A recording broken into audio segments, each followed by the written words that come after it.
সাবেক প্রধানমন্ত্রী বেগম খালেদা জিয়ার রোগমুক্তি ও বৈষম্য বিরোধী ছাত্র আন্দোলনে নিহতদের আত্মার শান্তি কামনায় ঢাকার দোহারে দোয়া ও আলোচনা সভা অনুষ্ঠিত হয়েছে। শুক্রবার সন্ধ্যায় উপজেলার সুতারপাড়া এলাকায় অনুষ্ঠানে প্রধান বক্তা ছিলেন উপজেলা বিএনপির সাধারণ সম্পাদক মাসুদ পারভেজ। এ সময় আওয়ামী লীগ সরকারের নৈরাজ্যের ঘটনা তুলে ধরে বক্তারা বলেন, বিগত সরকার দেশটাতে একটি জেলখানায় পরিণত করে রেখেছিল। আজ দেশ স্বাধীন, এই স্বাধীনতা সবাইকে রক্ষা করতে হবে।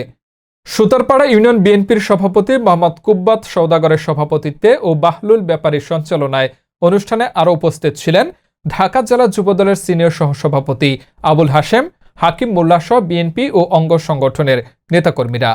সভার সার্বিক তত্ত্বাবধানে ছিলেন যুবদল নেতা করিম ব্যাপারী।